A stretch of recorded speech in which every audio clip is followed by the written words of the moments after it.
សិតម្នាក់គាត់មានរៀងខ្លួនយើងអត់អាចចង់អ្នកណានៅជីវិតយើងបានទេ so be free about that ហ៊ានដោះលែងរឿងវាតឹងពេកយើងប្រឡែងចោលទៅដោយសារតែ don't take life too serious I just enjoy the moment whatever happen រឿងអីធំដុំខ្ញុំដោះស្រាយបើដោះប៉ុណ្ណាបានខ្ញុំដោះប៉ុណ្ណឹងដោះអត់បានទុកស្អែកដោះទៀតបើដោះវាអត់បាន let it go កំឡុងពេលដែលយើងនៅធ្វើអីដែលយើងចង់ធ្វើឲ្យហើយហើយចាស្រឡាញ់អ្នកជុំវិញខ្លួនឲ្យបានច្រើនហើយទៅទឹកពិសា Bronet We Active បរិសុទ្ធស្រស់ស្រាយគ្រប់ពេល We Active ភេសជ្ជៈកីឡាដំបូងគេរបស់ប្រទេសកម្ពុជាបំពេញនឹងរក្សាជាតិទឹកព្រមទាំងសារធាតុរ៉ែបានល្អហើយឆាប់រហ័ស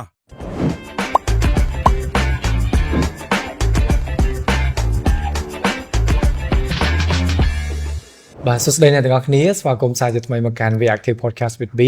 ដែលនៅក្នុងសប្តាហ៍នេះគឺជាសប្តាហ៍ថ្មីមួយទៀតហើយដែលយើងនឹងនាំជូនមកអ្នកទាំងអស់គ្នានៅវាគ្មិនកិត្តិយសរបស់យើងដែលពិសេសមែនទែននៅក្នុងសប្តាហ៍នេះអ្នកទាំងអស់គ្នាប្រហែលជាភ្ញាក់ផ្អើលមែនទែនចំពោះវត្តមានរបស់គាត់បន្ទាប់ពីគាត់ត្រូវបានគេហៅថាបាត់មុខពីវិស័យសិល្បៈយ៉ាងយូរមែនទែនហើយនៅពេលដែលគាត់ចូលមកវិញគឺគាត់បានបន្សល់នៅភាពភ្ញាក់ផ្អើលមួយទៅកាន់ប្រទេសកម្ពុជារបស់យើងក៏ដូចជានៅក្នុងឆាកអន្តរជាតិផងដែរអញ្ចឹងចង់ដឹងថាតើគាត់គឺជាអ្នកណាគេតែជួបគាត់ជាមួយនឹងខ្ញុំតោះជំរាបសួរអ្នកនាងប្រាសាទអាវិន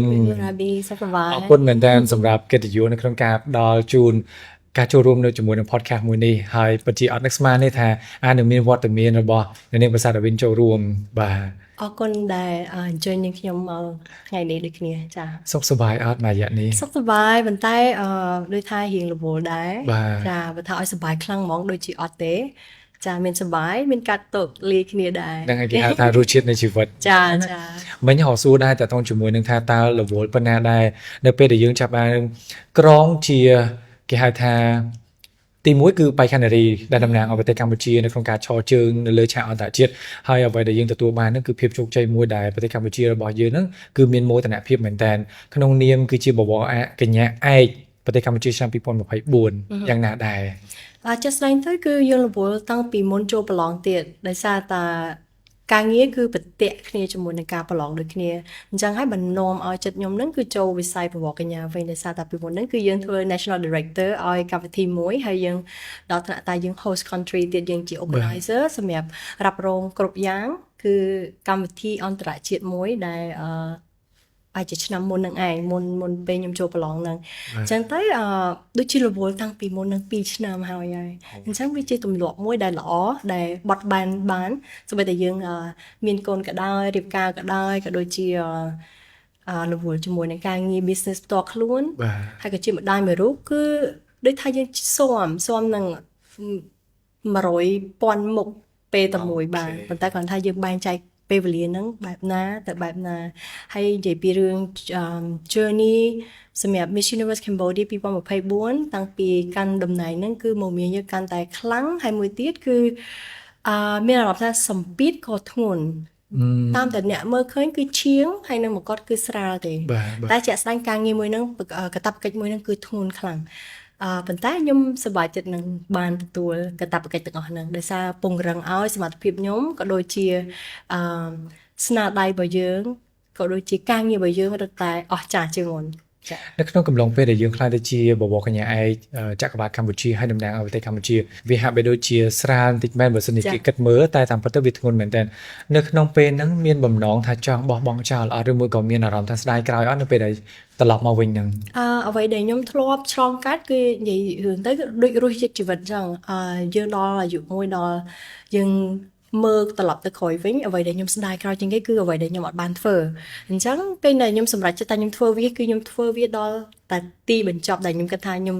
លេងធ្វើវារួចហើយអញ្ចឹងអា mindset របស់ខ្ញុំនឹងរៀងខ្លាំងអ្វីដែលខ្ញុំគិតហ្នឹងគឺចាប់ផ្ដើមពី mindset ទូចមួយរហូតដល់ធ្វើកិច្ចការធំបានពូនចិត្តទូចប៉ុន្តែយើងសម្រេចចិត្តថាយើងធ្វើគឺយើងនឹងធ្វើអានឹងជា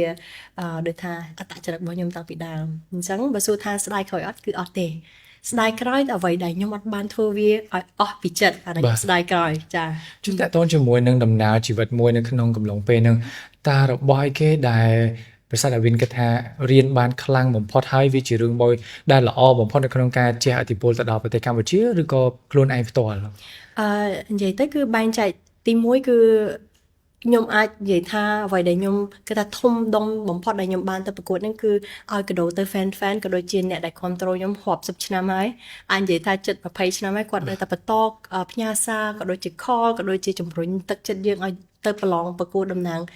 កម្ពុជាទៅអញ្ចឹងអានេះគឺជាកាដូដ៏ធំមួយសម្រាប់ពួកគាត់ពីខ្ញុំផងដែរឲ្យពួកគាត់បានន័យថាគឺយើងតបស្នងគាត់វិញហើយ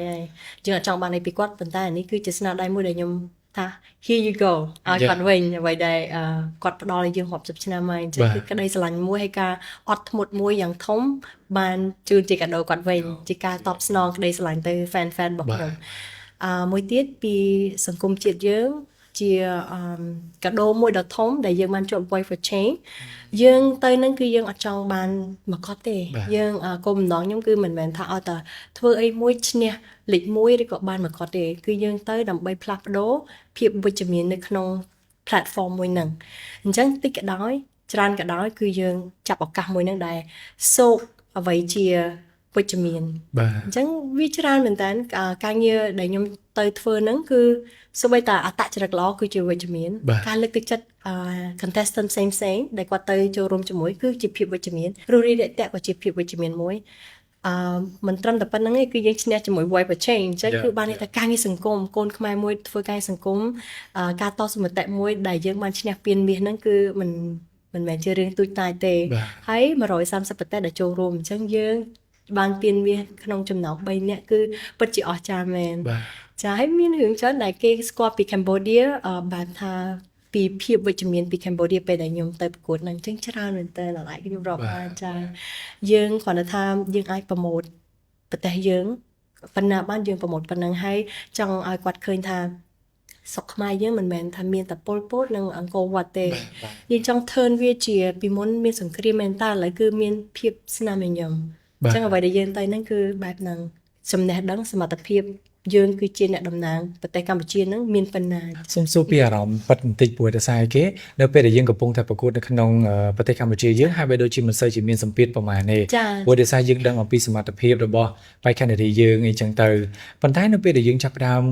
ជាប់ជាបេក្ខនារីបវរកញ្ញាកម្ពុជាតែម្ដងនៅពេលដែលយើងទៅដល់ឆាកអន្តរជាតិដែលមានបេក្ខនារីច្រើនមែនទែនហើយដែលយើងអាចប៉ាន់ស្មានជាមួយនឹងសមត្ថភាពគេបានមានអារម្មណ៍ថាខ្លួនឯងចាញ់ច្រាប់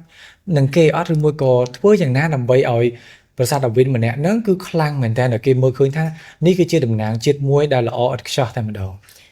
ជាក់ស្ដែងទៅក្នុងស្រុកក៏មានសម្ពាធដែរសម្ពាធក៏ធំដែរដោយសារតែខ្ញុំមិនមែនជាបេក្ខនារីមួយដែល front តាប្រឡងដោយបេក្ខនារីផ្សេងយើងមាន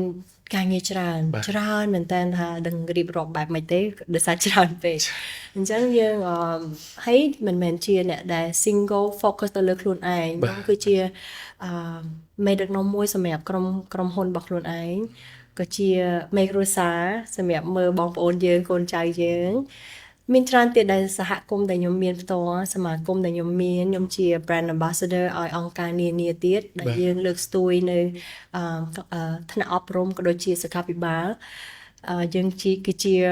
ប្រពន្ធនិងកូននិងម្ដាយម្នាក់ចាអញ្ចឹងវាច្រើនប៉ុន្តែការងារប្រឡងនេះគឺសម្ពាធខ្ញុំចង់និយាយថាវាដូចគ្នាប៉ុន្តែវាបែបខុសគ្នាបន្តិចតួចអ្វីដែលខ្ញុំចង់និយាយគឺពេលខ្ញុំទៅប្រឡងនេះយើងដាក់ចិត្តដូចគ្នាថាប្រឡងយើងអាចមើលងាយការងារបានទេជាក់ស្ដែងទៅគ្រាន់តែថាយើងចង់ឲ្យវាលក្ខណៈថានៅធម្មតាយើងអត់ចង់ឲ្យវ៉ាវពេកទេនៅក្នុងស្រុកតែយើងវ៉ាវពេកទៅដល់ឆាកអន្តរជាតិ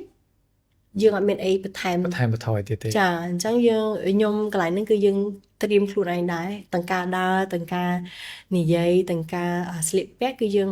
ធម្មលក្ខណៈប៉ុណ្ណឹងយើងអាចធ្វើវ៉ាវបានទេអញ្ចឹងយើងត្រូវដូចជាឡានអញ្ចឹងពេលយើងត្រូវ stop វាយើងត្រូវ slow down បាទថយលឿនមុននឹងចាប់ប្រាំងបើចាប់ប្រាំងងក់ហ្មងខ្លាំងហ្មងគឺវានឹងបោកវានឹងបោកអញ្ចឹងកន្លែងនេះគឺកន្លែងដែលយើងអាចនិយាយថាយើងត្រៀមហើយត្រៀមstory line របស់យើងហើយមុននឹងយើងទៅប្រឡងអញ្ចឹងអីក៏ដោយគឺមានការរៀបចំពីក្រុមការងារក៏ដូចរូបនាងខ្ញុំផ្ទាល់ចាអូខេនេះគឺជាដំណើរជីវិតមួយនៅក្នុងភាពជាបវរកញ្ញាឯចក្រវាឡកម្ពុជាចុះចង់ដឹងទីតកតងជាមួយនឹងរឿងរ៉ាវពីខាងក្រោយនឹងមកទឹកពិសា Bronet We Active បរិសុទ្ធស្រស់ស្រាយគ្រប់ពេល We Active ភេសជ្ជៈកីឡាដំបូងគេរបស់ប្រទេសកម្ពុជាបំពេញនិងរក្សាជាតិទឹកព្រមទាំងសារធាតុរ៉ែបានល្អហើយឆាប់រហ័ស តាំងពីជាប់ជាមួយនឹង Freshie អូ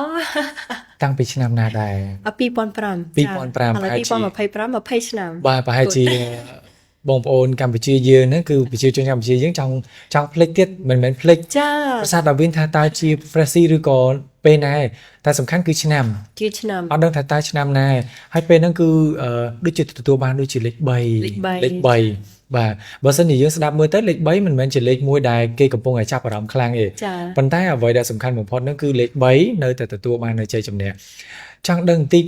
កំឡុងពេល20ឆ្នាំឥឡូវថា9 10ឆ្នាំឬក៏8 10ឆ្នាំចុះ ចា ព្រោះដោយសារឥឡូវនេះ2ឆ្នាំចុងក្រោយនេះយើងមកវិញហើយ ចា ឧទាហរណ៍អញ្ចឹងតើ8 10ឆ្នាំនឹងធ្វើអីដែរ ជាក់ស្ដែងទៅការចូលនៅ Freshie គឺក្នុងឆ្នាំ2004តែយើងប្រឡងសម្រាប់ Freshie Girl and Boy Contest 2005 បាទ អញ្ចឹងប្រហែលជា20ឆ្នាំប៉ុន្តែយើងចូលហ្នឹងគឺតែ3ឆ្នាំទេកំឡុងពេលចូលហ្នឹងគឺជោគជ័យមែនតើសូម្បីតែរូបលេងខ្ញុំហ្នឹងគឺអាយុ13ឆ្នាំទេក្រោមអាយុនៃការប្រឡងទេ 3ឆ្នាំ តែបើខ្ពស់គឺខ្ពស់ជាងគេគេដាក់ក្រោយគេហើយគេហៅខ្ញុំតែ Freshie Boy ឯងកាលហ្នឹងវាថាអត្តចរិតគឺ Tomboy សុទ្ធតែម្ដងមូលហេតុធំបំផុតនោះគឺអ្នកម្ដាយខាងក្រុមគ្រួសាររបស់ខ្ញុំផ្ទាល់គឺគាត់ស្រឡាញ់វិស័យសិល្បៈហើយពីណាមួយគាត់គិតថាចាស្ដាយរូបរាងព្រោះដោយសារខ្ញុំកាលហ្នឹងក្មេងពេកអត់ឃើញពីតម្លៃខ្លួនឯង បាទបាទ យើងអត់ដឹងថាគោលដៅយើងចង់ធ្វើអីយើងទៅតែរៀនធម្មតារៀនក៏អត់សូវខំរៀនទៀតអញ្ចឹងយើងទៅតែរបៀបថាជិះស្គីដើរលេងជិះម៉ូតូដើរលេងហើយបែបលក្ខណៈថមមួយខ្លាំងពេកហើយដោយសារតែពុកខ្ញុំគឺជាមេទាហានអញ្ចឹង អូខេ ខ្ញុំកាត់តាមគាត់ច្រើនជាងកាត់តាមអ្នកម្ដាយហើយអ្នកម្ដាយគាត់ស្រឡាញ់សិល្បៈក្រុមគ្រួសារអ្នកម្ដាយខាងអ្នកម្ដាយគឺអ្នកសិល្បៈមានអ្នករាំល្បើមានអ្នកលេងកំប្លែងមានអ្នកចម្រៀងមាន គ្រប់ស ជាវិធីករអញ្ចឹងគាត់ចង់តែទាញឲ្យខ្ញុំទៅហើយខ្ញុំមិនមែនជាចាប់ផ្ដើមពី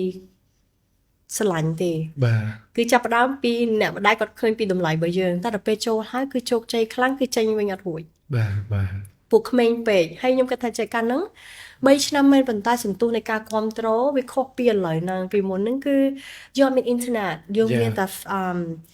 magazine ទស្សនាវដ្តី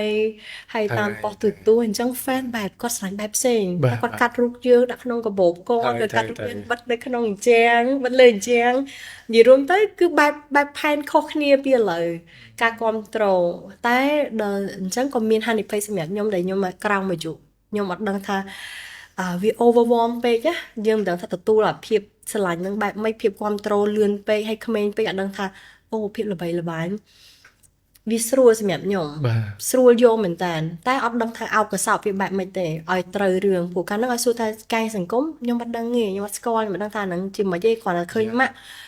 ជូនអំណោយគេរហូតក៏ធ្វើល្អអំពើល្អតែខ្ញុំអត់គិតថាហ្នឹងជាកាយសង្គមតែខ្ញុំគិតថានេះជាអំពើល្អដែលម្ដាយខ្ញុំធ្វើរហូតអត់ត្រូវថត បាទបា អ ទ ញ្ចឹងពេលខ្ញុំធ្វើការសង្គមមួយគឺខ្ញុំមិនដែរថតទេដោយសារខ្ញុំគិតថាអានេះជារឿងធម្មតាគ្រួសារខ្ញុំធ្វើរហូតអត់មានកាមេរ៉ាទេជំនាន់ហ្នឹង យ៉ា ឥឡូវជំនាន់នេះអីក៏ដោយគឺត្រូវមាន មានកាមេរ៉ា កាមេរ៉ាអីក៏ដោយក៏ត្រូវ voice over ត្រូវបង្អួតឲ្យ Yeah. ហ្នឹងអញ្ចឹងទៅវារៀងខុសពីអ្វីដែលខ្ញុំធ្លាប់ប្រឡូក បាទបាទ ហើយមួយទៀតដល់ពេលដែលខ្ញុំគិតថាជោគជ័យនោះគឺយើងនៅក្មេងពេកអញ្ចឹងយើងអត់តដឹងថាភាពជោគជ័យហ្នឹងកម្រិតណា បាទ ដល់ពេលមើលឥឡូវវិញថាអូកាលនោះល្បីខ្លាំង ល្ ណា បី ស់ ខ្លាំងមែនតើ តែដោយសារតែវាមិនល្បីដូចចៃដន្យទេដោយសារពួកខ្ញុំខំដែរយើងអត់មានអ៊ីនធឺណិតមើលប៉ុន្តែយើងមានទស្សនាវដ្តីយើងខំមើល fashion ថ្មីយើងបង្កើតអីថ្មីតាមចំនួនកាលហ្នឹងហើយអត់ទលំទលាយទេដោយការ make up ការធ្វើសក់អីអត់ទលំទលាយដូចចំនួននេះទេឥឡូវហ្នឹងគឺងាយស្រួលជាងសម័យមុនតែគ្រាន់ថាខ្ញុំអត់ appreciate ខ្លួនឯងមួយដោយសារខ្ញុំគិតថាអត់ស្គាល់ថាហ្នឹងគឺជា blessing ហើយវាធ្វើឲ្យខ្ញុំហ្នឹងអត់ចេះធ្វើអីខ្លួនឯងទេដោយសារយើងល្បីពេកយើងគិតថាយើង queen ហើយអញ្ចឹងអត្តចរិតយើងគឺអត់សូវត្រូអ្នកណាអត់ចេះគោរពអ្នកដទៃពេកនិយាយរួមទៅចរិតអត់សូវល្អទេអាចនិយាយខ្លួនឯងបានឥឡូវបើមើលថាចរិតកាលពីក្មេងហ្នឹងហើយល្បីទៀតគឺអត់ខ្វល់ពីអីទាំងអស់បែបអត់សូវចេះគោរពមនុស្សជុំវិញខ្លួនទេកាលហ្នឹងអញ្ចឹងมันមានអារម្មណ៍ថាចេញពីសង្គមសិល្បៈគឺក្នុងឆ្នាំ2008គឺខ្ញុំបានចេញទៅនៅស្រុកក្រៅអញ្ចឹងហើយគឺកន្លែងមួយដែលខ្ញុំលុតដំខ្លួនឯងជីវិតខ្លួនឯង ដោះកតុបទឹកខ្លួនឯងបោកកៅខ្លួនឯងធ្វើមកខ្លួនឯងអាយុប៉ុណ្ណឹងនៅផ្ទះក៏ខ្ញុំធ្វើដែរព្រោះឪពុកម្ដាយខ្ញុំបដៅឲ្យធ្វើការផ្ទះតាំងពីក្មេងប៉ុន្តែវាមិនដល់ថ្នាក់ហ្នឹងអញ្ចឹងហើយគឺលុតដុំខ្លួនឯងដោយសារតែយើងចាក់ចេញទៅនៅស្រុកក្រៅឯងម្នាក់ឯងហើយអាយុក្មេងមែនតើប៉ុន្តែខ្ញុំសប្បាយចិត្តខ្លាំងខ្ញុំអត់សោកស្ដាយខ្ញុំក៏អត់regret អីដែរដែលយើងបានឆ្លងកាត់ជីវិតជូរចត់ឬក៏គិតថាជីវិតតស៊ូមួយនឹងខ្លួនឯងខ្ញុំគិតថាខ្ញុំមានសំណាងដែលខ្ញុំអាចទៅនៅស្រុកក្រៅបានធ្វើអ្វីដែលខ្លួនឯងបានទៀតវែងឆ្ងាយហ្មងវិញនិយាយពីខែទៅអត់ទាន់ពេលហ្នឹងអត់គិតថាចង់ត្រឡប់មកវិញទេត្រូវទេនៅពេលដែលយើងកំពុងនៅស្រុកក្រៅហ្នឹងមុនដំបូងមួយឆ្នាំទៅ2ឆ្នាំដំបូងគឺអត់ចង់ទេដោយសារតែកម្រងតាំងពីក្មេងមកគឺឯករាជ្យកត្តាដែលធំបំផុតនៅក្នុងការត្រឡប់មកវិញអ្នកណាគេនៅពីក្រោយខ្នងឬមួយក៏មានកត្តាច្រើនឬមួយក៏កត្តាណាមួយដែលសំខាន់បំផុតចាស់ស្ដែងទៅពេលមកហ្នឹងគឺដូចជាចៃដន្យទេមកលេងគ្រួសារទៅវិញទៅមកពីអូស្ត្រាលីមកខ្មែរហើយខ្ញុំមាន business នៅប្រទេសជិតខាងខ្ញុំអាសាចេញចូលស្រុកវិញដោយសារ visit family ទេចាមកលេងក្រុមគ្រួសារដល់ពេលឆ្នាំ2017ខ្ញុំមកលេងម្ដងទៀតក៏everyone នៅអូស្ត្រាលីទាំងអស់អត់មានកម្រងថាមកនៅទេនេះ holiday ទេ holiday ក៏ចាប់ផ្ដើមអត់ចេះមនុស្សអត់ចេះនៅស្ងៀម holiday ក៏បើក business ទូចអូខេគូប្លង់ខ្លួនឯងធ្វើហាងខ្លួនឯងជោគជ័យមិនជោគជ័យអត់ដឹងទេដឹងថាខ្ញុំធ្វើសិនហើយតបមកបើវាបរាជ័យក៏ទុកវាជាមេរៀនទៅតែសំខាន់អាពេលហ្នឹងគឺយើងធ្វើដល់បំពេញចិត្តខ្លួនឯងការស្រឡាញ់គិតថាលុយប៉ុណ្ណឹងបើចាយទៅក៏វាចាយទៅអស់ដែរហើយបើភាគច្រើនខ្ញុំចាយលុយគឺលើអ្នកដទៃលើគ្រួសារខ្ញុំអត់គាត់សប្បាយចិត្តខ្ញុំខ្លួនឯងខ្ញុំអត់សូវចាយលុយលើខ្លួនឯងទេដោយសារតែយើងស្ងប់ចិត្តខ្លួនឯងហើយអត់ត្រូវការសម្ភារៈនិយមមកឲ្យខ្លួនឯងសប្បាយចិត្តអញ្ចឹងកំឡុងពេលដែលខ្ញុំទៅនៅស្រុកក្រៅហ្នឹងគឺខ្ញុំបរៀនខ្លួនឯងច្បាស់ពីជីវិតលុតដំច្រើនមែនតើចាអញ្ចឹងអត់សូវត្រូវការអីឲ្យលើសលួសពីសមត្ថភាពខ្លួនឯងទេមួយទៀត2017មានរឿងធំមែនតើដែលខ្ញុំអត់ដែលបាន share ឲ្យទូលំទូលាយដោយសារកាលហ្នឹង partner របស់ខ្ញុំដៃគូស្នេហាដៃគូជីវិតនិយាយចឹងចុះកាលហ្នឹងគាត់បានខូចគាត់ចាក់ចេញចោលយើងចាគាត់ស្លាប់ចាគាត់អាយុក្មេងមែនតើyes ពេលហ្នឹងក៏អាយុប៉ុន្មានដែរ26 ចាហើយខ្ញុំក៏អាយុ25កាលហ្នឹងហើយកាលហ្នឹងគឺយើង independent ហើយក្មេងមិនតែបកែធ្វើការបកែរកស៊ីយើងអាសាចេញ holiday រហូតជីវិតយើងដូចជាជីវិតមួយដែលអ្នកណាក៏ពងចង់បានហើយនៅប្រទេសអូស្ត្រាលីផងភាគច្រើនអាយុប៉ុណ្ណឹងគឺត្រូវទៅធ្វើការគាត់បានជីវិតបែបអញ្ចឹងជីវិតយើង freedom មែនតើពេលគាត់ចាក់ចេញទៅហ្នឹងគឺអត់មានដូចថាគាត់មិនមែនឈឺគាត់សុខភាពល្អគាត់អីហើយគាត់ស្លាប់គឺនៅចិត្តយើងហ្មងនៅជាប់យើងបើកភ្នែកមកយើងដឹងថាមានអីខុសហ្មងជីវិតមួយហ្នឹងគឺរបៀបដូចថាបើកភ្នែកមកអាចង្វាក់បេះដូងខ្យល់ដល់ដង្ហើមយើងពេលដែលមនុស្សដែលគាត់អស់ហ្នឹងទៅគឺបើកភ្នែកគឺយើងដឹងថាមានអីខុសប្លែកហ្មងអញ្ចឹងយើងទេទៅប៉ូលីសយើងទេទៅambulance ឡានពេទ្យអីទាំងម៉ោង4កន្លះប៉ុន្តែកាលហ្នឹងគឺដោយសារខ្ញុំត្រូវការងើបទៅដើរម៉ូតនៅ city យើងត្រូវងើបរៀងព្រលឹមដែរដល់ពេលអឡាមរោគាត់នឹងងើបមកដឹងថាមានរឿងអីខុសប្លែកដែរងាកទៅគាត់គឺគាត់អត់កម្រើទៀតទេហើយគាត់មានធំអញ្ចឹងខ្ញុំត្រូវ CPR គាត់តឯងត្រូវទាញគាត់ពីលើក្រេមកដល់លើឥតខ្ញុំមិនដឹងថាខ្ញុំមានកម្លាំងប៉ុណ្ណាគាត់100គីឡូជាងហើយយើងទូចហ្នឹងខ្ញុំ50គីឡូហងទូចជាងនេះឆ្ងាយតបមកពេទ្យគេមកអីដល់ផ្ទះភ្លាមទេមកបាយក្រុម10នាទីគឺគាត់មកដល់ផ្លែដល់គាត់ប្រាប់ឲ្យគឺចាបាត់ហើយយើងតឯងព្រោះកាលនៅហ្នឹងក៏មានគ្រួសារតែខ្ញុំនៅជាមួយដៃគូខ្ញុំហ្នឹងដូចជាដៃគូជីវិតរបស់យើងហើយមានតែគាត់ជាមិត្តភ័ក្តិផងបងប្រុសផងសង្សារផងហើយគម្រោងយើងជាមួយគ្នាច្រើនណាស់អញ្ចឹងខ្ញុំថាខ្ញុំអត់សោកស្ដាយអ្វីដែលខ្ញុំធ្វើទេគឺខ្ញុំសោកស្ដាយអ្វីដែលបានធ្វើជាពិសេសដៃគូយើងកំពុងតែនិយាយ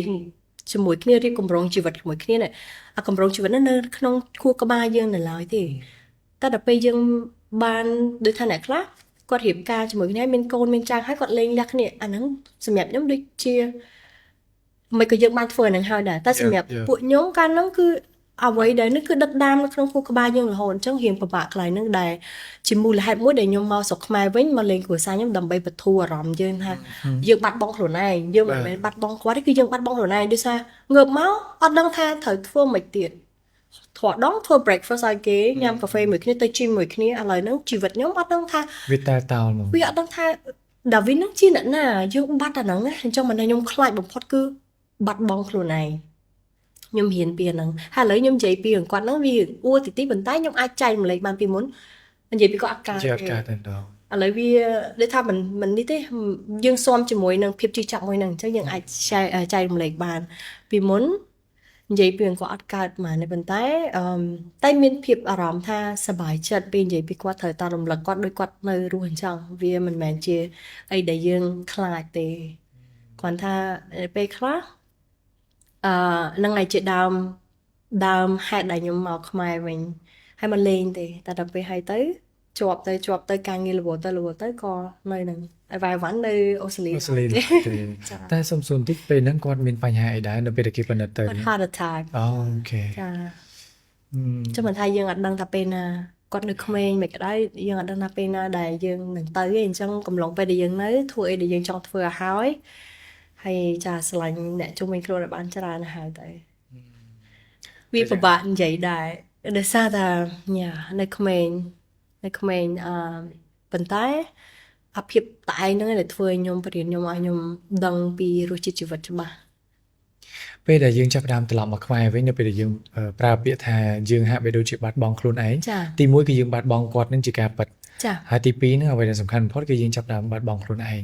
តើពេលហ្នឹងធ្វើយ៉ាងណាទើបអាចទាញខ្លួនឯងឬក៏រកខ្លួនឯងត្រឡប់មកវិញឲ្យដូចជាប្រសាទដាវីនកាលពីមុន ចាខ្ញុំបែរជាអត់ដូចមុនទេរាល់ឆ្នាំគឺយើងអត់អាចដូចមុនមកនេះយើងផ្លាស់ប្ដូររហូតតែផ្លាស់ប្ដូរបែបណា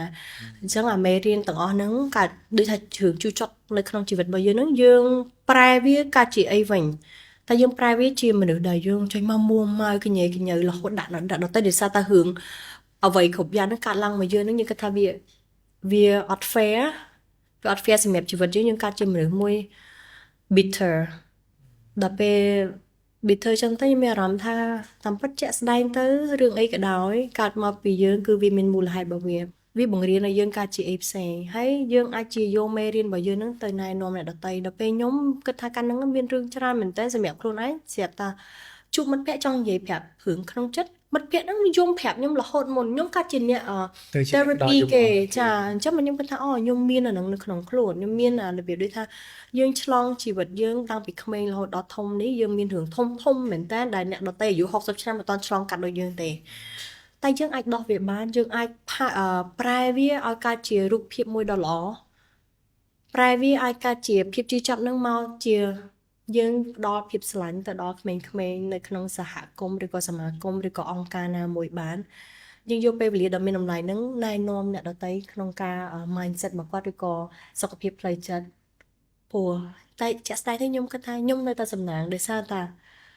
គាត់បានទៅចោលយើងហើយគាត់ចង់នៅ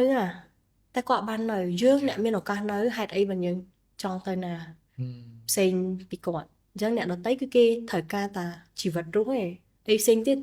it's gonna be fine តែអ្នកដទៃគឺគាត់មើលស្រាអាខ្យល់ដង្ហើមដករបស់យើងរាល់ថ្ងៃនេះជីវិតរបស់យើងរាល់ថ្ងៃនេះនៅតែអង្គុយល្អូនៅតែអត់សប្បាយចិត្តនឹងជីវិតរបស់ខ្លួនឯងមួយនេះតាមពិតជាក់ស្ដែងជីវិត it's so easy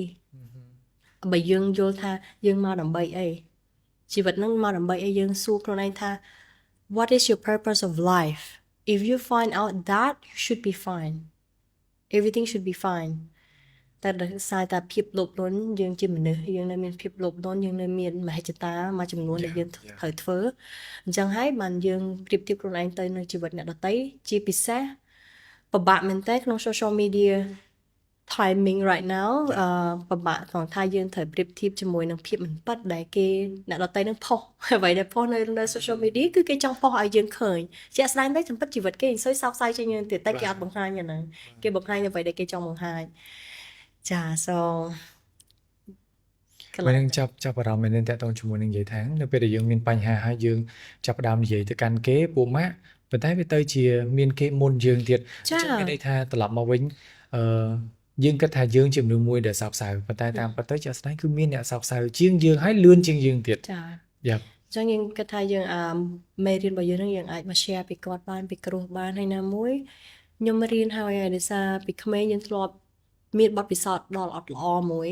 យើង share យើងទុកចិត្តមនុស្សលឿនពេកយើងចែករំលែកអ្វីជាសម្ងាត់របស់យើងទៅប្រាប់អ្នកដែលយើងគិតថាគាត់នឹងស្រឡាញ់ហើយនឹងទុកឲ្យអាភាពសម្ងាត់របស់យើងហ្នឹងណានៅតែជាមួយយើងនឹងគាត់ទេជាក់ស្ដែងគាត់យកអាហ្នឹងមកបំផ្លាញយើងថ្ងៃក្រោយអញ្ចឹងខ្ញុំរៀនឥឡូវហ្នឹងគឺខ្ញុំគ្រឿងសម្ងាត់ដល់ថ្នាក់ណាអត់មានអ្នកណាមកដោះស្រាយជាងខ្ញុំបានទេមានតែខ្ញុំអ្នកដោះស្រាយរឿងហ្នឹងដោយសាររឿងហ្នឹងគឺខ្ញុំអ្នកកសាងឡើងរឿងហ្នឹងគឺកាត់មកលើខ្ញុំអញ្ចឹងអត់មានអ្នកគេមកដោះស្រាយខែពីខ្ញុំបានទេវាមិនមែនជារឿងធម្មតារឿងរស់ស៊ីរឿងអីយើងអាចទៅរកអ្នកដទៃដោះស្រាយជាមួយយើងឬក៏អីបានតែបើតើរឿងជីវិតហ្មងមានតែយើងឯងសំខាន់សុខភាពផ្លូវចិត្តខ្ញុំបដោតទៅលើសុខភាពផ្លូវចិត្តខ្ញុំខ្លាំងជាងដោយសារសុខភាពផ្លូវចិត្តផ្លូវកាយវាទៅដូចថាជាមួយគ្នាប៉ុន្តែចាប់ផ្ដើមគឺសុខភាពផ្លូវចិត្តមុន សូមសួរបកទៅក្រោយបន្តិចតើតើជាមួយនឹងពេលដែលយើងកំពុងតែទាញខ្លួនឯងនឹងប្រើរយៈពេលប្រហែលឆ្នាំដែរនៅក្នុងការទាញខ្លួនឯងត្រឡប់មកវិញឲ្យបានល្អប្រសើរ ចាខ្ញុំគិតថាសម្រាប់ខ្ញុំ3ឆ្នាំហ្នឹងវាល្អប្រសើរមកវិញប៉ុន្តែយើងនៅមាន nightmare យើងនៅមានឥឡូវហ្នឹងវាកាត់ជា used to it វាជាសមយើងការសមរបស់យើងហើយយើងនឹកឃើញគាត់យើងសោយើងមិនមែនតែរឿងប៉ុណ្្នឹងឯងរឿងច្រើនទៀតដោយសារបាត់បង់គាត់គឺបាត់បង់មិត្តភក្តិដទៃដែរដោយសារគ្រួសារផ្សេងដែរពេលមានរឿងអាក្រក់កាត់មកលើយើងនឹងឃើញឯមនុស្សណាដែលស្រឡាញ់យើងពិតប្រាកដអ្នកខ្លះមកឆ្លោះគ្នាសូម្បីតែរឿងលុយកាក់តិចតួចក៏មកឆ្លោះដណ្ដើមដែរជួយខ្ញុំធ្លាប់ឆ្លងកាត់អាហ្នឹងដែរមិនមែនថាយើងបាត់បង់គាត់ហើយបាត់បង់តែគាត់ទេយើងបាត់បង់អីផ្សេងទៀតពេលតែមួយហ្នឹងហើយមិត្តភក្តិក៏ដូចគ្នាក្រុមគ្រួសារក៏ដូចគ្នាដោយសារតែភាពលោភលន់មួយចំនួនទៀតអញ្ចឹងតែបើខ្ញុំបរៀនខ្លួនឯងដែរថាអីវ៉ាន់ក្រៅខ្លួនគឺខ្ញុំអត់ឲ្យតម្លៃទេ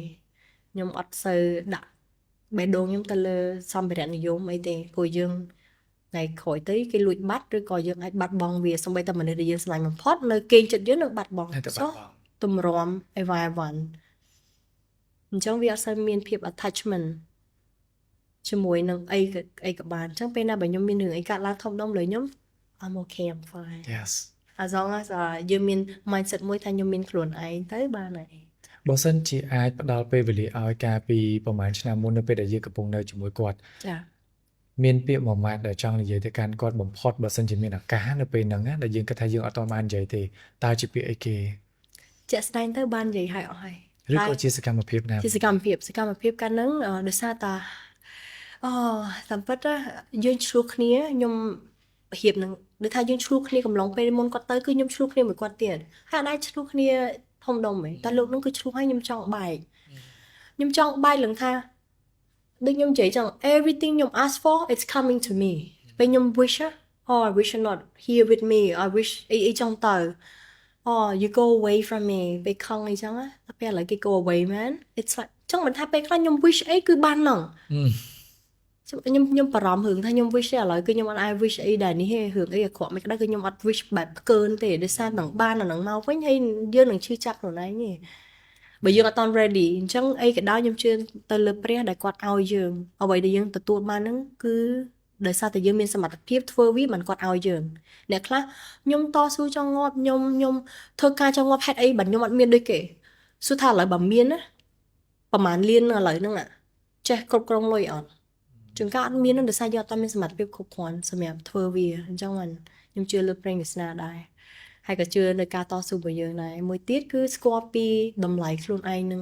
ថាខ្លួនឯងមានចំណុចខ្វះខាតកន្លែងណាមានចំណុចល្អកន្លែងណាយើងត្រូវដឹងកន្លែងហ្នឹងអ្វីក៏ដោយគឺយើងអាចស្រូបទាញបានក្រៅពីហ្នឹងយើងអាចដោះស្រាយបានហើយការហ្នឹង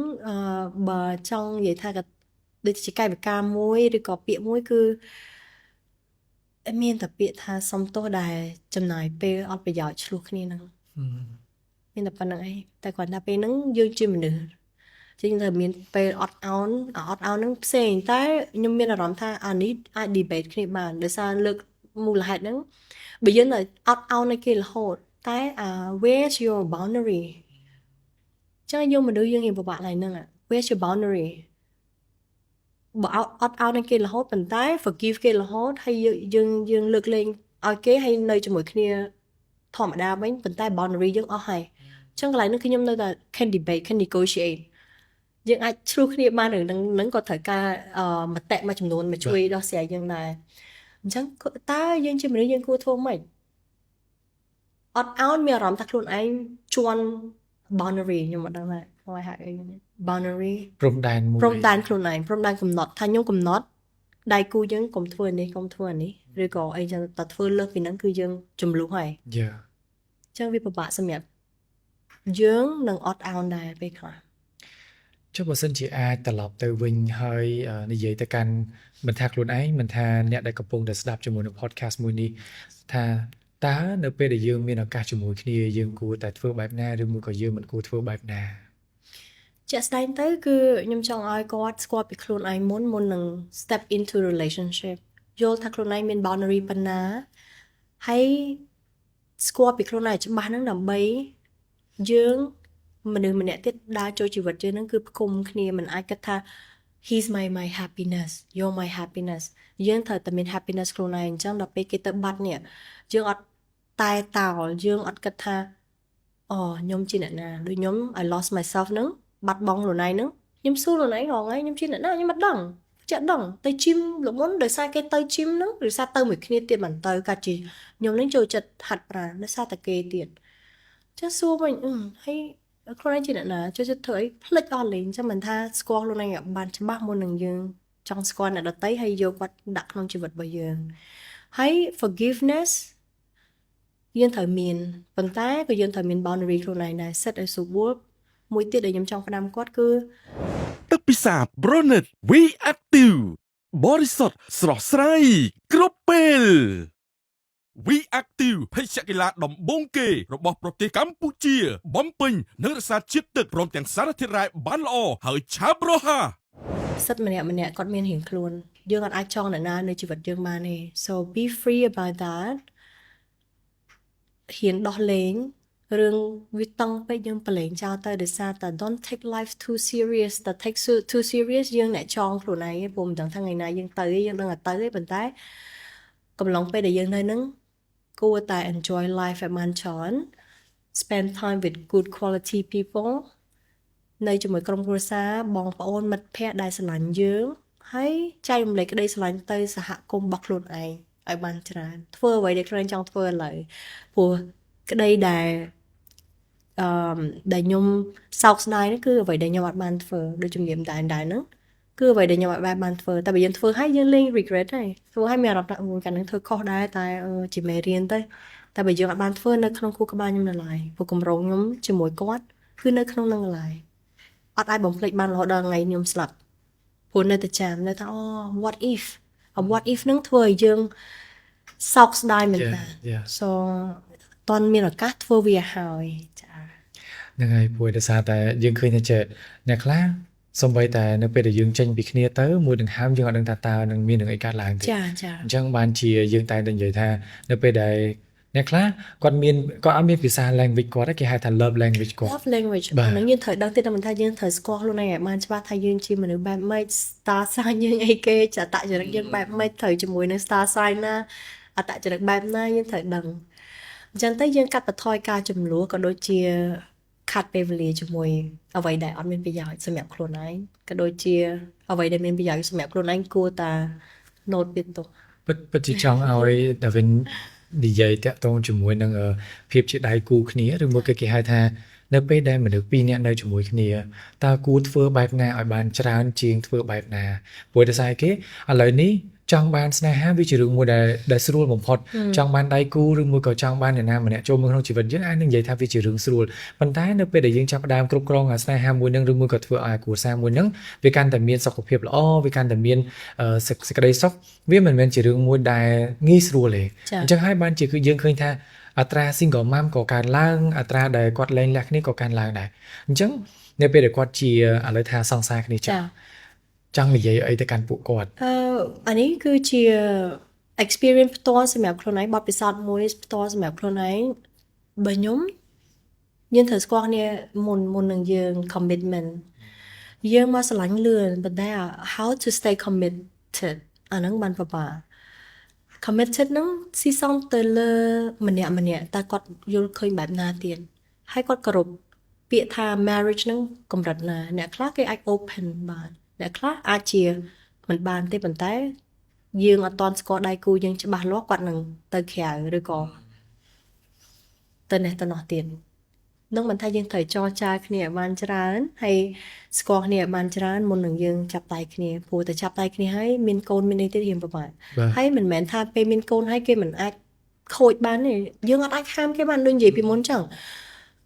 when attach too much យើងដាក់ចិត្តដាក់កាយទៅលើរឿងហ្នឹងពេកវាកាត់ជារឿងហ្នឹងចងយើងអញ្ចឹងរស់ឲ្យមានភាព ready ត្រៀមខ្លួនរួចជាស្រេចនៃអ្វីដែលភាពអាក្រក់ៗនឹងកើតឡើងអាហ្នឹងបានពេលកើតឡើងមកយើងអត់ surprise ទៀតទេវាពិបាកដែរហ្នឹង mindset ហ្នឹងតទៅរៀង very very yeah មួយសំណួរ ខ្ញុំនិយាយតែ យល់មួយសំណួរចុងក្រោយដែលហាក់បីដូចជានៅពេលដែលស្ដាប់ហើយឃើញថាគេហៅថាជា queen ឬមួយក៏អ្នកនាងប្រាសាទអាវិនគឺជាស្ត្រីម្នាក់ដែលមានភាពរឹងមាំមែនតើឬក៏ជាគេហៅថាស្ត្រីរឹងមាំណាដែលសំបីតាពីក្មេងក៏មានអារម្មណ៍ថាខ្លួនឯងដូចជា tomboy ចឹងដូចជាមនុស្សប្រុសលាយជាមួយមនុស្សស្រីហើយមានមនុស្សចរិតមនុស្សប្រុសហ្នឹងច្រើនជាងអីចឹងទៅជិះម៉ូតូជិះអីចឹងទៅតើនៅពេលដែលយើងខ្លាចទៅជាស្ត្រីមួយដែលរឹងមាំតើវាមានផលប៉ះពាល់អីដល់យើងអត់ឬមួយក៏ឥឡូវនេះកំពុងតែមានអារម្មណ៍ថាខ្លួនឯងនឹងប៉ះពាល់ដោយសារតែភាពរឹងមាំខ្លួនឯងខ្លាំងអត់ខ្ញុំគិតថានេះជាអ្វីដែលខ្ញុំចូលចិត្តអញ្ចឹងបើថាប៉ះពាល់អានឹងស៊ីសងទៅលើអ្វីដែលយើងចូលចិត្តទេបើខ្ញុំវាមិនប៉ះពាល់ទេដោយសារខ្ញុំមកទៀមទាចំណាប់អារម្មណ៍ពីអ្នកណាទេពីគ្រួសារឬក៏ពីមិត្តភ័ក្តិពីដៃគូរបស់ខ្លួនឯងក៏ខ្ញុំមកទៀមទាដែរអញ្ចឹងអ្វីដែលគាត់ផ្ដល់ឲ្យយើងគឺយើងមានតែ ត្រេកអរដោយសារយើងអត់បានរំពឹងវាទុកទេ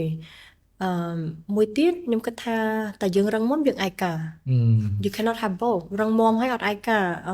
ទៅហូរណាបានអញ្ចឹងមានតែយើងឯងអាចបែងចែកពេលវេលារបស់យើងហ្នឹង complete ខ្លួនឯងបានយើងឯកាចោះប៉ុន្តែមានពេលមួយដែលយើងត្រូវ call everybody to have fun call មិត្តភ័ក្តិបងប្អូនដែលជួបជុំគ្នាដើម្បីឲ្យមានពេលសប្បាយជុំគ្នាហ្នឹងអញ្ចឹងស៊ីសងទៅលើយើងផ្ដល់គុណតម្លៃទៅលើមិត្តភ័ក្តិនិងបងប្អូននិងអ្វីដែលយើងចូលចិត្តដូចជា hobby មួយចំនួនដែលយើងចូលចិត្តហ្នឹងសម្រាប់ខ្លួនឯងឲ្យសុខភាពផ្លូវចិត្តនិងផ្លូវកាយយើងហ្នឹងសប្បាយហើយអត់គិតថាវាជា stress មួយដោយសារតែយើងសប្ងៃហ្នឹងរវល់បែងចែក stress បែបមិនគេសួរថាចាពាក្យមួយដែលខ្ញុំពេលខ្លះខ្ញុំបានកុហកទៅមនុស្សមួយចំនួនហើយខ្ញុំឲ្យហ៊ានប្រាប់គាត់ដោយសារវាវែងឆ្ងាយពេលខ្លះអត់មានពាក្យខ្លីមួយដែលបញ្យល់គាត់ទេគាត់សួរថា how you balance your life យើងថាខ្ញុំ balance ចេះតែ no I don't balance my life right ខ្ញុំអត់បាន balance វាល្អទេដោយសារឥឡូវចេះស្ដី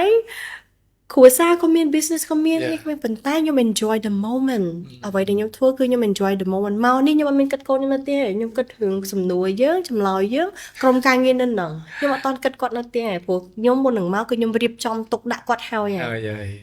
អញ្ចឹងអ្វីដែលខ្ញុំចាធ្លាប់កុហកទាំងម៉ាហ្នឹងដូចថា balance your life yeah I balance this no I don't balance my life គ្រាន់តែថាយើងត្រៀមអ្វីក៏ដោយមុនមកយើងធ្វើយើងមាន plan យើងស្រួលបួលតែប៉ុណ្្នឹងបើថាឲ្យ balance no អត់មានពេលខ្លួនឯងហាត់ប្រាណហ្នឹងរហងៃហ្នឹងវាថាយើង prepare ហើយយើងមាន schedule តាមទៅដែរចាអត់មាន perfect ទេឡើយ go with the flow មកចា okay I just enjoy the moment whatever happen រឿងអីធំដុំខ្ញុំដោះស្រាយបើដោះប៉ុណ្ណាបានខ្ញុំដោះប៉ុណ្ណឹងដោះអត់បានទុកស្អែកដោះទៀតបើដោះវាអត់បាន let it go the worst case អ្វីដែលកើតឡើងធំបើយើងនៅតែបន្តធ្វើវា the worst case you're gonna die are you afraid of dying everyone gonna die yes it's fine អញ្ចឹងណាខ្ញុំ back ទៅសំណួរហ្នឹងបើរឿងអីធំបំផុតកើតមកលើយើងសួរម៉ាត់មកបំផុតគឺសេចក្តីស្លាប់ហ្នឹងហើយតើយើងខ្លាចសេចក្តីស្លាប់បើគេស្លាប់គ្រប់គ្នាមួយចំនួនមានតែគេនៅរស់អត់ឥឡូវកំពុងតែនៅរស់ហើយចុះ enjoy ទៅធ្វើអីក៏បានអ្នកណាគេក៏ខ្លាចសេចក្តីស្លាប់ដែរប៉ុន្តែសួរថាតើអ្នកណាគេម្នាក់ដែលអាចគេចផុតពីសេចក្តីស្លាប់បានអត់វាអត់មានទេយើងអត់ខ្លាចសេចក្តីស្លាប់ទេយើងខ្លាច how មូលហេតុដែលយើងស្លាប់ព្រោះស្លាប់ហើយអត់ខ្លាចទៀតបានទេ so how ខ្ញុំគិតថាមូលហេតុយើងខ្លាចតែមិនប៉ុន្តែរឿងមួយទៀតដែលពិបាកបំផុតគឺការទទួលយកនៃការពិតទាំងឯងអាហ្នឹងមិនយើងថាស្គាល់របានច្បាស់ទទួលយកការពិតរឿងហ្នឹងវាកាត់លើយើងហើយយើងកុំយករឿងរបស់យើងហ្នឹងទៅប្រៀបធៀបជាមួយរឿងអ្នកដទៃជាងគេបានអានេះគេអត់អានេះគេមានលុយតែគេមានសុភមង្គលគេមានសុភមង្គលតែគេអត់សូវមានលុយយកមួយណា ជំរឿសលើយើងមានលុយតែមុខអត់សូវស្អាតយល់មិនណាអត់អាចបានទាំងពីរបានទេអាចបានទាំងពីរលុះត្រាតែយើង sacrifice something លះបង់អីវឹកដំខ្លួនឯងមិនដើម្បីឲ្យរាងស្អាតវាមិនអាចកាត់មកវាបានគ្រប់សពបែបយ៉ាងទេអញ្ចឹងមិនគេហៅមានជីវិតហ្នឹងមានប្រហែលឆ្នាំដូចគ្នាហ្នឹងអាចឆាប់អាចលឿនហ្នឹងគឺយើងយកពេលវេលាមួយហ្នឹងមកប៉ះពើក្នុងជីវិតមួយហ្នឹងហើយអាចស្គាល់ពីខ្លួនឯងឲ្យបានច្បាស់ខ្លួនឯងចង់បានអីគោលការណ៍យើងការងារយើងដែលយើងស្រឡាញ់ហើយអត់បានទទួលលុយនេះការងារដែលស្រឡាញ់បំផុតអត់បានទទួលលុយហើយយើងនៅធ្វើទាំងក្តីញញឹមរបស់យើងនេះអានឹងជាអីអានឹងយើងរកខ្លួនឯងឃើញតិចៗហើយបាទសំខាន់បំផុតគឺការរកខ្លួនឯងនៅពេលដែលយើងទទួលយកខ្លួនឯងហើយបន្ទាប់មកយើងចាប់ផ្ដើមទទួលយកនឹងការពិតថាវាបែបហ្នឹងគ្មានអីដែលធំធេងជាងការទទួលស្គាល់នឹងការពិតទេហើយនៅពេលដែលវាយ៉ាងម៉េចហើយការពិតមួយហ្នឹងរៀនដោះលែងខ្លួនឯងនៅពេលដែលយើងដោះលែងខ្លួនឯងមានន័យថាយើងដោះលែងទាំងខ្លួនឯងយើងដោះលែងទាំងពិភពលោកឲ្យមានភាពធូរស្រាលអីចឹងទៅនេះហើយគឺជាការដែលយើងអាចស្វែងរកនៅសុខភាពផ្លូវចិត្តមួយដែលល្អមែនទែនហើយនេះចាខ្ញុំចង់បញ្ជាក់ឡើងនេះតិចយើងមកលើពិភពលោកនេះគឺមានរយៈពេលរបស់ម្នាក់អត់ដូចគ្នាប៉ុន្តែកំឡុងពេលហ្នឹងគឺយើងមានគោលការណ៍មួយគោលដៅមួយគឺមុននឹងយើងចាក់ចេញយើងចង់ឲ្យពិភពលោកនេះវាស្រស់ស្រាយជាងឲ្យពេលយើងមកបំបានឲ្យស្រស់ស្រាយឬក៏ប្រសើរជាងមុនទេយើងកុំបំផ្លាញពិភពលោកមួយនឹងដោយសារមានក្មេងច្រើនជំនាន់ទៀតគាត់ត្រូវនៅខាងក្រោយយើងបាទអញ្ចឹងបើយើងបំផ្លាញពិភពលោកមួយនេះហើយចុះពួកគាត់ក្មេងជំនាន់ក្រោយកូនចៅយើងនោះតគ្នានឹងបានអីអញ្ចឹងបើយើងហៅដូចថាទាំងអស់គ្នាគិតតែប៉ុណ្្នឹងយើងអត់សូវមានអា selfishness នៅក្នុងខ្លួនទេត្រូវ Yes យើងមកនៅក្នុងពិភពលោកនេះយើងអាចនឹងមានពេលវេលាខុសគ្នាប៉ុន្តែមានរឿងមួយគឺយើងអាចធ្វើរឿងច្រើនបានដូចគ្នាបាទអញ្ចឹងមកថានៅក្នុងសម័យមួយនេះវាអត់មានអីធំដុំជាងនៅពេលដែលមានមនុស្សម្នាក់គាំទ្រជាមួយនឹងសុខភាពផ្លូវចិត្តយើងហើយស្ដាប់នៅអ្វីដែលយើងចង់និយាយហើយចាំលើកទឹកចិត្តយើងដូចជាឥឡូវនេះយើងមាន Queen ផាន់យើងគឺអ្នកនាងប្រសាទ Win ដែលផ្ដល់កិត្តិយសនៅក្នុងការចូលរួមហើយមានការលើកទឹកចិត្តវាជារឿងមួយដែលសំខាន់បំផុតដែលអ្នកគ្រប់គ្នាត្រូវការហើយខ្ញុំជឿថាអេពីសូតមួយនេះឬមួយក៏វីដេអូមួយនេះនឹងជួយអ្នកទាំងអស់គ្នាបានច្រើនមែនទែននៅក្នុងការដែលអ្នកទាំងអស់គ្នាអាចស្វែងរកខ្លួនឯងបានអ្នកទាំងអស់គ្នាគួរតែចងខ្លួនឯងឬមួយក៏ដោះខ្លួនឯងចេញអំពីស្ថានភាពមួយដែលអ្នកទាំងអស់គ្នាកំពុងតែជួបយើងដឹងថាអ្នកណាក៏តែងតែមានបញ្ហាដែរប៉ុន្តែអ្វីដែលសំខាន់បំផុតយើងត្រូវទទួលយកការពិតថាខ្ញុំមានបញ្ហាដោះបានប៉ុណ្នេះយកប៉ុណ្នេះបើដោះបានអត់បានទេអានឹងមានតែយើងដោះលែងវាទៅទោះបីជាយើងនៅអោបកសោបទៀតក៏យើងនៅតែកំពុងតែអោបកសោបបលាដែលដាក់ចាក់នៅក្នុងខ្លួនដែរចាបាទមនុស្សគ្រប់គ្នាគឺមាន problem មានបញ្ហាខ្ញុំគិតថាអត់មានមនុស្សណាកើតមកអត់មានបញ្ហាទេអញ្ចឹងយើងកើតជា zombie ហើយពួកអត់ដឹងថាភាពសុបាយមិនភាពសោចមិនភាពយំមិនទេ so it's no more ធម្មជាតិគាត់ចាមកអញ្ចឹងហើយចាធម្មជាតិមកហើយក៏ធម្មជាតិទៅវិញដូចគ្នាដែរអញ្ចឹងឥឡូវនេះការសន្ទនាមួយនេះដល់ទីបញ្ចប់ហើយការសន្ទនាមួយនេះអត់ចង់ឲ្យចប់ទេប៉ុន្តែបាទលឿនមែនតើហើយនេះគឺជាការនិយាយចេញពីបេះដូងហើយវាជាការលើកទឹកចិត្តចេញពីបេះដូងដូចគ្នាដែរហើយក៏សប្បាយចិត្តមែនតើដែលមានវត្តមារបបកញ្ញាឯកចក្រវាលកម្ពុជាយើងឆ្នាំ2024ផ្ដល់កិត្តិយសមកហើយក៏អរគុណខ្លាំងមែនតើអរគុណសង្ឃឹមថាអាចនឹងបាននិយាយជាមួយគ្នាបន្ថែមទៀតនៅក្នុងឱកាសក្រោយបាទអរគុណហើយក៏សង្ឃឹមថាអ្នកទាំងអស់គ្នានឹងទទួលបាននូវចំណេះដឹងក៏ដូចជាការលើកទឹកចិត្តល្អៗពីសំណាក់វាគ្មិនកិត្តិយសផងយើងនៅក្នុងសប្តាហ៍មួយនេះផងដែរអញ្ចឹងឥឡូវនេះការសន្ទនាផងយើងបានមកដល់ទីបញ្ចប់ផងដែរអញ្ចឹងក៏អរគុណហើយជួបគ្នានៅក្នុងសប្តាហ៍ក្រោយផងដែរអរគុណច្រើនវិទ្យាកីឡាបំពេញចិត្តទឹក We Active ល្អបំផុតសម្រាប់គ្រប់គ្នាពិសេសអ្នកលេងកីឡាផលិតផលខ្មែរ 100% ផលិតដោយក្រុមហ៊ុន Waternet